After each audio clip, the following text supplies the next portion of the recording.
네, 외신 브리핑으로 이어가겠습니다. 신민영입니다. 화요일 간밤에 나온 주요 외신들 짚어드리도록 할게요.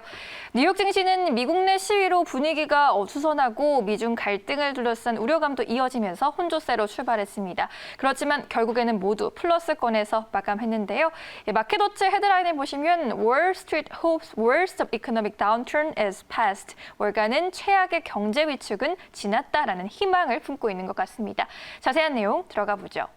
시장은 미중 갈등과 주요 경제 지표, 미국 내에서 확산하는 시위 사태 등을 계속 주시하고 있습니다. 일단 미중 갈등과 관련해서는 불안감이 커지고 있죠. 중국 당국이 농산물을 수입하는 공기업에 미국산 대도와 돼지고기 등의 수입을 중단할 것이란 보도가 나왔습니다. 미국이 추가적인 조치를 할 경우 농산물 구매 금지 범위가 넓어질 수 있다는 위협도 내놨습니다. 중국의 미국산 농산물 구매는 1단계 무역 합의의 핵심적인 내용인 만큼 양국 긴장이 깊어질 수 있다는 우려가 다시 부상하고 있습니다.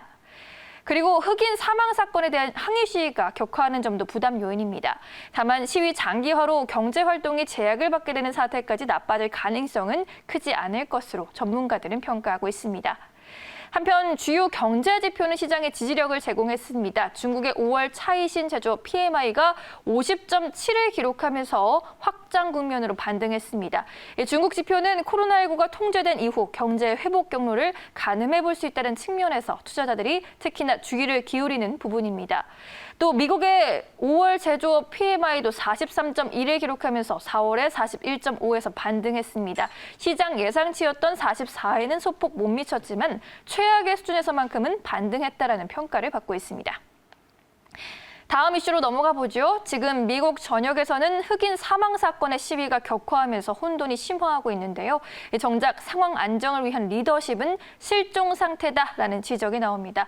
이 사태 수습을 주도해야 할 트럼프 대통령이 오히려 특유의 분열 조장 행보로 미국을 더욱 아수라장으로 몰고 가고 있다는 비판이 제기됩니다. CNN 방송은 America cries out for leadership. 미국이 리더십을 향해 울부짖고 있다라고 표현했고요. 세계 각지에서 연대 시위가 열리는 가운데 트럼프 대통령이 중국과의 신냉전도 마다치 않겠다는 태세를 보이면서 미국의 위상을 둘러싼 위기도 감지되는 실정이라고 걱정했습니다. 그러나 트럼프 대통령은 11월 재선에 득이 될 정치적인 계산에 몰두하면서 특유의 분열적인 행보를 이어가고 있는데요.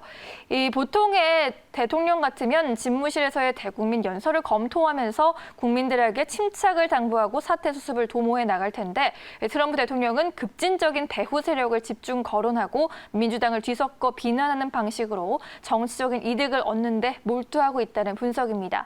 이에 따라 전선을 분명히 함으로써 지지층을 한층 결집해내는 효과를 누리는 셈입니다.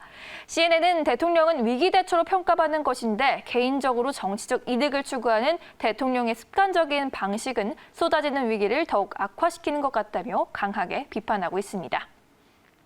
이제 마지막 기사입니다. 코로나19 치료제 관련 소식이 또 핫한데요. 미국의 제약사 길리어드 사이언스가 코로나19 치료 약물로 개발 중인 렘데시비르의 임상 3단계 시험에서 환자 치료에 완만한 효과를 낸 것으로 확인됐다고 CNBC가 보도했는데요.